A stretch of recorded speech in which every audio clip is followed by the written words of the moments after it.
the boom and the bust cycles are part of startup and innovation and technology. People need to think about this as a feature and not a bug. The reality is, if you look at the data, the vast majority of startups will fail. And that is a feature. We want people to try more things because we don't know what's going to work. The point of innovation is that you have a hypothesis that something could work. You try it. 7, 8, 9 times out of 10, it is not going to work. But that doesn't mean no value was created along the way. Some intellectual property was created. People learned a bunch of stuff along the way, and there was value created. Welcome to Brave. Learn from Southeast Asia's best tech leaders. Build the future, learn from our past, and stay human in between. No BS on success. I'm Jeremy Au, venture capitalist, serial founder, Harvard MBA, science fiction nerd, and dad of 2 daughters. Every week, we debate startup news, interview changemakers, answer listener questions, and share personal insights. Join our movement of over 40,000 members and get transcripts, resources, and community at www.bravesea.com. Stay well and stay brave.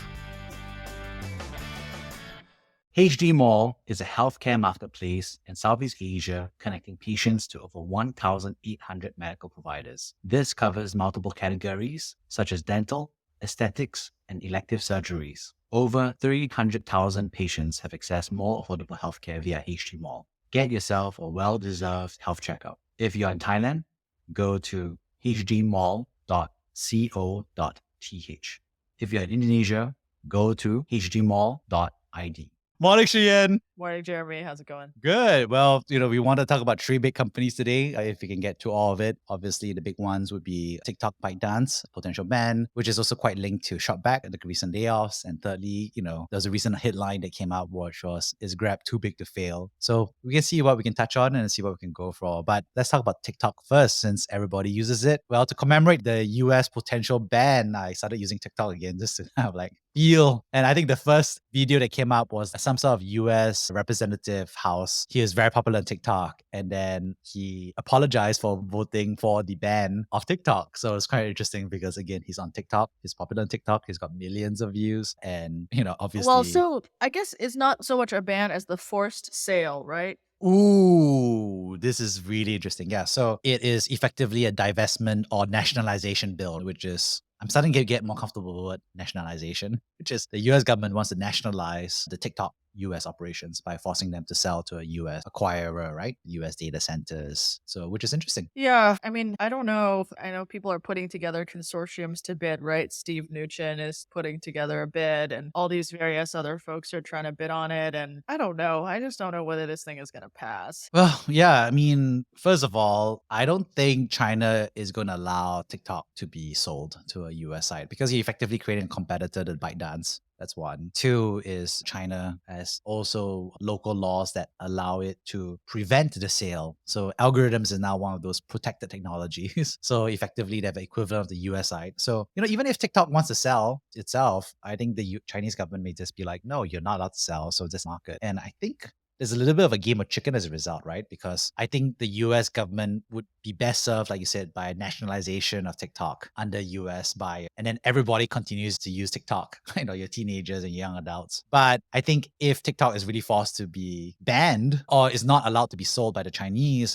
but a blame game. But I think removing TikTok from 100 million Americans is going to be electorally unpleasant for, I think, President Biden. Well, he just kicked the can down the road, right? Till after the election to deal with it. I think that's the optimal strategy is, I think, wait for after the election to deal with it and just keep quiet about it. So I don't think the sale will happen or the nationalization attempt will happen before. It's just too scary. I mean, the last election was 40,000 votes between Trump and Biden, right? Across the swing states. And there's 100 million people using TikTok.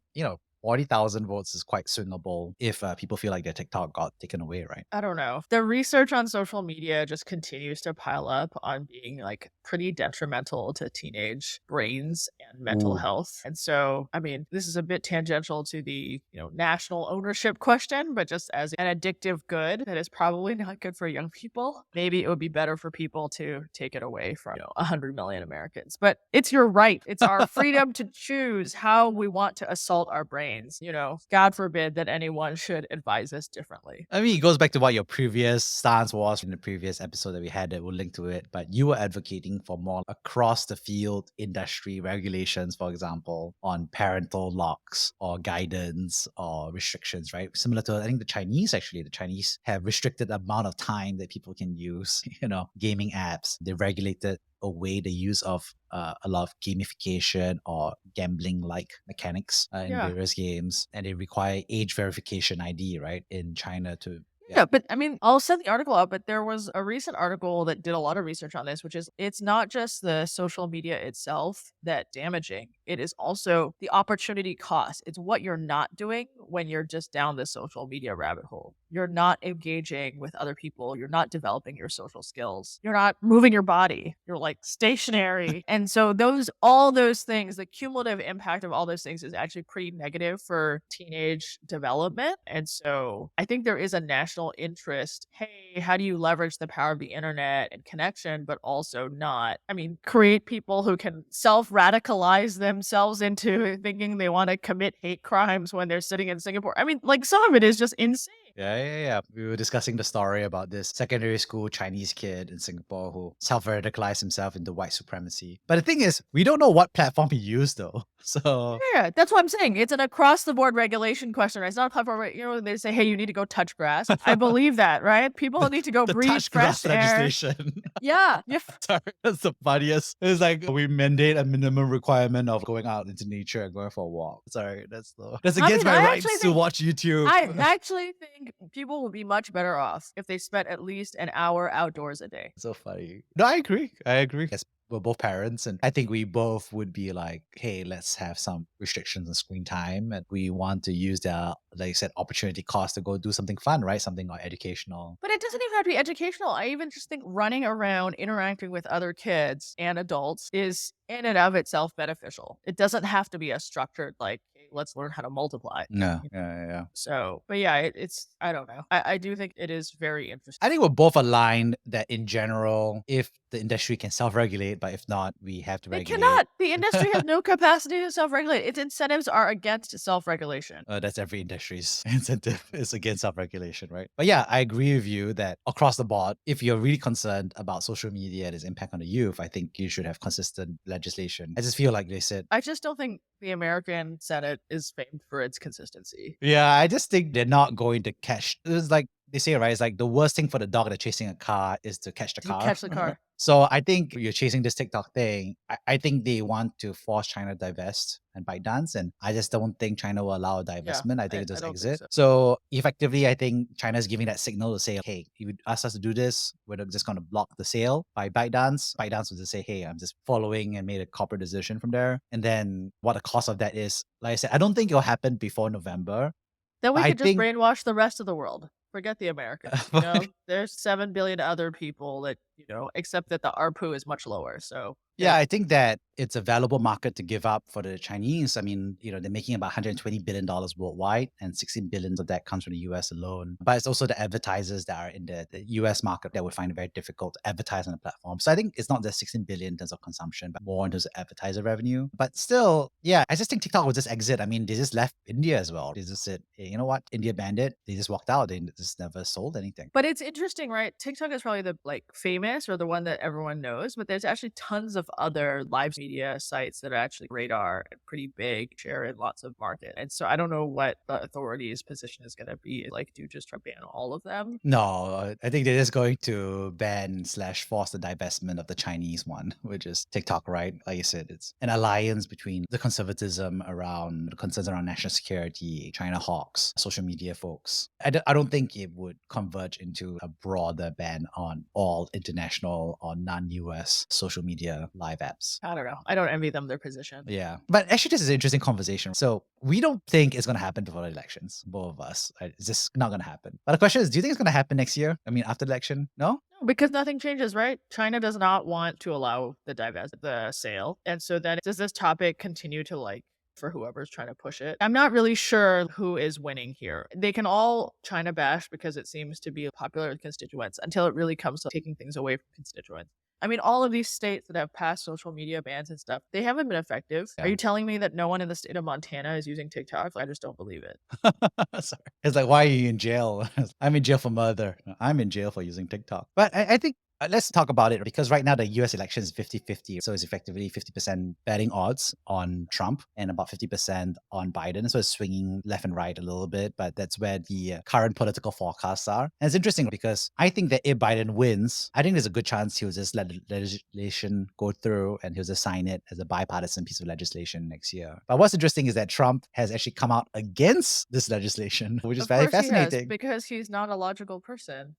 Well, I think there's an electoral logic that he has, which was like, I was for the ban when it was more popular 4 or 5 years ago. And now I am against the ban because 100 million Americans really like TikTok, right? So I think Trump is probably not going to ban TikTok because he realized that everybody enjoys TikTok. I don't know. I find speculating on US politics to be very unproductive. Yeah, but I think it's productive if you're like a ByteDance employee or executive, right? Probably every day is. I mean, obviously, you got to handle 90% of your revenue and growth for the rest of the world. But the US side is also, like you said in the past, is anchor legislation, right? A lot of people look at them for public policy leadership as well. So I feel like it's one of those existential risks that you have to spend a lot of time thinking about. Oh, and then Shou Qiu, basically sent out that message and push notification to every TikTok person saying you got to lobby your congressman. So it was a super viral. Obviously, it was like a button that was pushed on TikTok HQ. I mean, it was like That's how you Uber, right? Uber did it. Yeah, FanDuel for the gaming side. yeah. Airbnb also did it. Everybody has been activating their user base. Yeah, I mean, it makes sense. You've got the audience, but I find it hard to believe that there will actually be a sale. I don't think there'll be a sale for sure. I think it's either exit or stay. I don't think there's a sale. So that was a game of chicken. It will be interesting. What a negotiation parameter, right? I think it's important because there's so many ByteDance employees now in Singapore and Southeast Asia. So You should do a poll of them. If any of you are listening, free to write in anonymously. Tell us what you really think. I do have friends who work at TikTok as well in the US as well. So it'd be interesting. It's like every year you're basically under threat of getting banned. It's kind of an existential business continuity risk. Well, talking about other companies that also are going through existential questions, I thought that was a fun piece by Straits Times. And they were talking about the provocative question, is Grab too big to fail? I hate these. I hate these headlines. I feel like we normally say too big to fail in the context of banks or utilities, things that are actually existential. I don't know if your right to food delivery is in the same bucket, but I guess I'm willing to debate it, Jeremy. Make the case to me. Why is it too big to fail? Well, the writer, which is Lee Kwok Hao, kind of makes the case that in general, there is a strong market position in food delivery and transportation. It's about the everyday app, the super app. But he does make at the end kind of a very strong counter argument to his own argument, basically saying that he believes that Gojek would be very happily take over the whole system if Grab was forced, exit the market, right? And so I think his argument in conclusion is maybe not. Again, the question is Grab too big to fail, right? If he really thought that Grab was too big to fail, the headline would be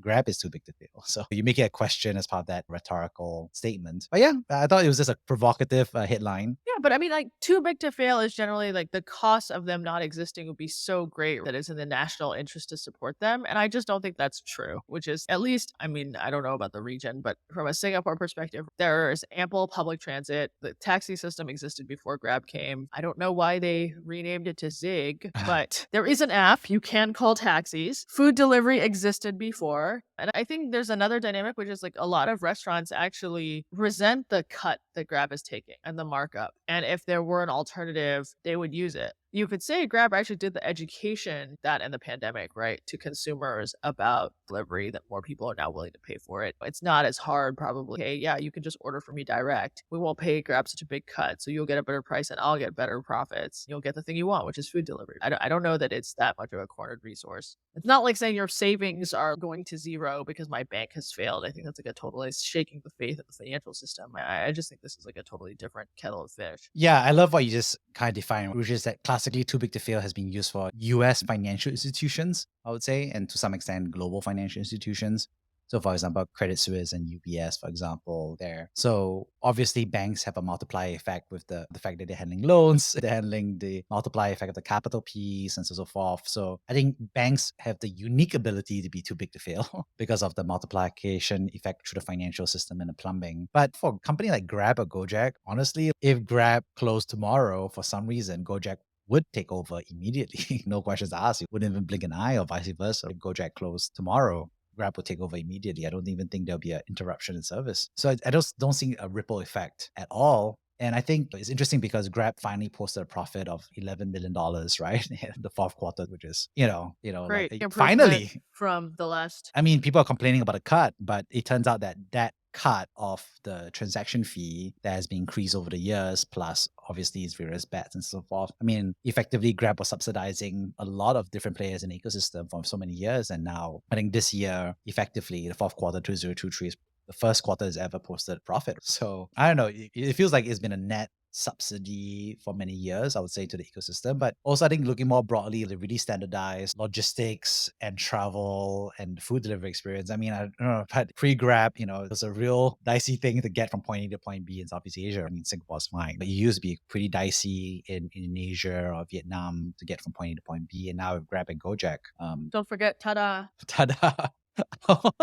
Why don't you plug Tada? Because I've never gotten the appeal of Tada, which is, I don't know, it feels like not even the black sheep. It's like the orphan kids in the corner. But talk about Tada. I just think it's an alternative player and it's a decentralized network and there's no sort of platform cut fee. And so there's people who drive for it because they make more per trip. So I don't have a lot of loyalty, right? I check the price and then if it feels high, I cycle through the others. And if all of them feel high, then I take MRT. Yeah.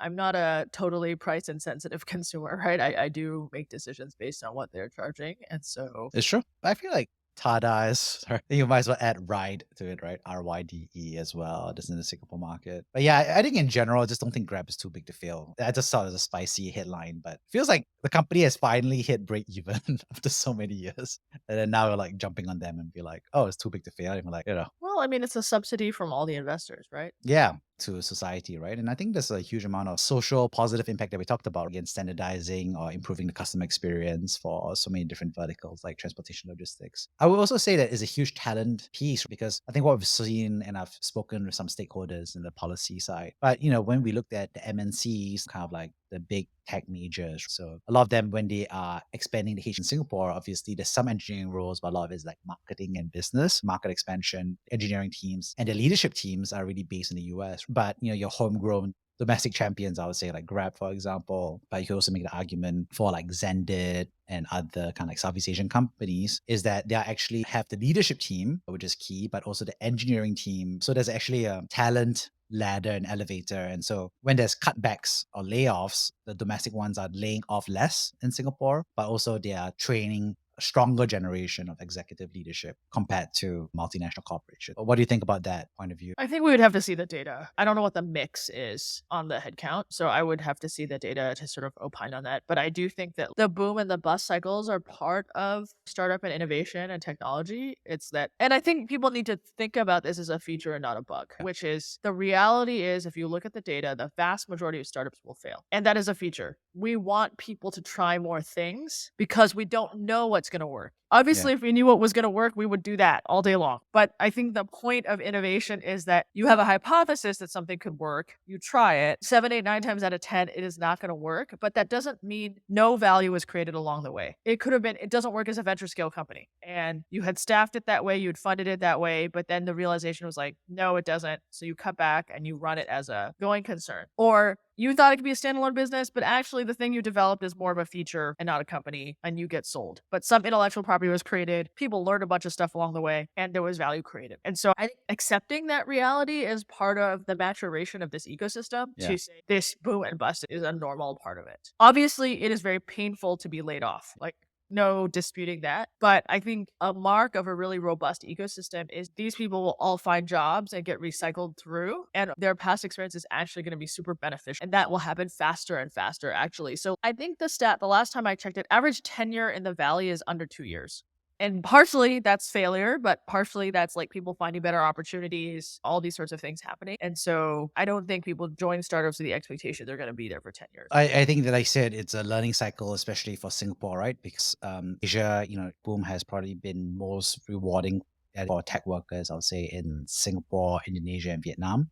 I think Singapore, with technology, I think like true, this is the first big down cycle. I think Singapore experiences the technology kind of like kick off of like cultural learning, like you said, around failure / layoffs. And he saw that the ShopBack layoffs that they had was done, and it's all over the news. It was on Reddit as well. And I was just chatting a little bit about it, thinking that quite professionally well run. I thought the layoff, I thought a clear messaging. He apologized. He had a decent package that he had put together for the team. I thought the package was really well done. It was like a Valley style package, actually, with like severance, acceleration of vesting, immigration support, job support. I think that stuff was all like compassionate and respectful. Best in class in Um, Singapore, probably, at least from what I've seen. I had the Lazada layoffs early in the year, and it was very much in alignment with the tripartite guidance for layoffs. This is like probably best in class, I would say. yeah, I took a scan through the Reddit notes. I think there were a bunch of people who were like, why do you need so many people? Is my cashback at risk? Question is cashback at risk? What for me, buddy? Yeah, I think there is that. But, I think this is back to the earlier conversation, which is if you think you are on a really good growth path, you think you see opportunities to invest ahead to drive that. It is the rational thing, especially if your investors are funding. But I think it's also a very classical growth mistake. I think founders often underestimate the complexity of running multiple initiatives at the same time. And those things can get out of hand. And so I think he handled it in a pretty classy way. I think the package is good and hopeful that all those people will actually stick around and get recycled back through the ecosystem. Maybe they're going to start a new company. That'll actually be really great for the ecosystem. Yeah, and I thought the way that they explained everything, they also talked about what was a business logic back in 2021 and 2022, right? So he said that, hey, we scaled our team from 550 people to over 900 shopbackers, which is almost like 60% headcount increase. And then in Q2 2022, the market sentiment shifted. They tried to do a bunch of measures to avoid layoffs, but didn't stop hiring and try to do cost controls. But now, after the past effectively 1.5 years, they basically said, we got to do this layoff and cut. So I just felt like the whole rationale, I think the headline, the Straits Times, obviously kind of described the layoff as every other layoff. But I feel like the corporate letter, the logic, and like you said, the package that they put together, including like pay for the notice period, a 1-month severance for every year of service, you get your bonus paid out. Even if you're a junior, you get your cash, you get learning and development, your healthcare coverage extended, you got your career transition support. This is probably, I was just saying, best in class, I would say, in Singapore, maybe even Southeast Asia for layoffs. It's very Valley-esque, and it's expensive actually, this process to Oh do this. yeah, they're going to take a charge, right? Yeah, There's going to be a big charge on this, but your sort of pro forma forward looking be a lot leaner. Yeah. And I think it's not an easy piece for them. But I think also how he did it was he announced the whole thing, probably this exact same letter to the team. But then he also posted it publicly at the same time as well. So I think a lot of startups in Southeast Asia have learned that if you do it privately, the layoff is going to go public anyway. So you might as well just go public immediately and get the whole story in front of people. I thought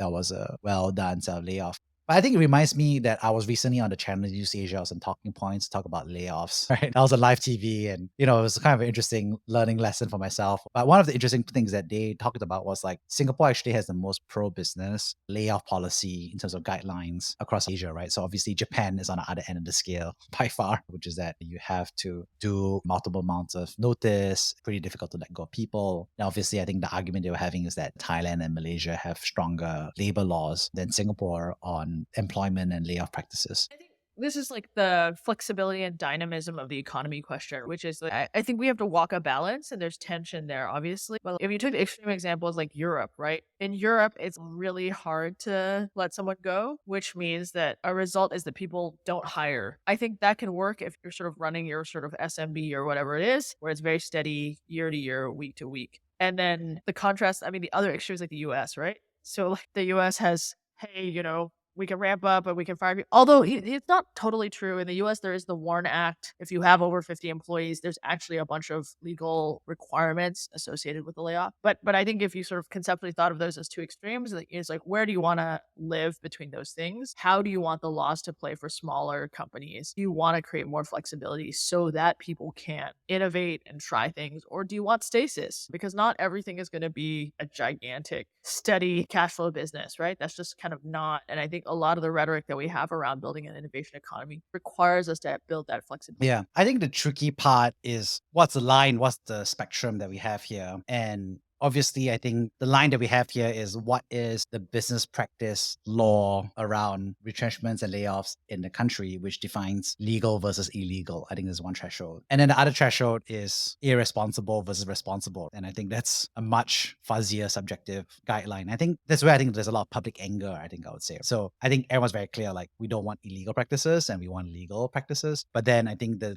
line between responsible and irresponsible layoffs, that definition, it almost becomes like a moral judgment. Yeah, I would say so. Would you, another way of saying is a responsible layoff by management could come across as irresponsible to somebody who is not part of management. That's one way of saying it. Well, you have to meet the legal requirements, but it's a tough decision. So here, would you have rather they laid you off 6 months earlier? Yeah, not everybody would want to hear that. No.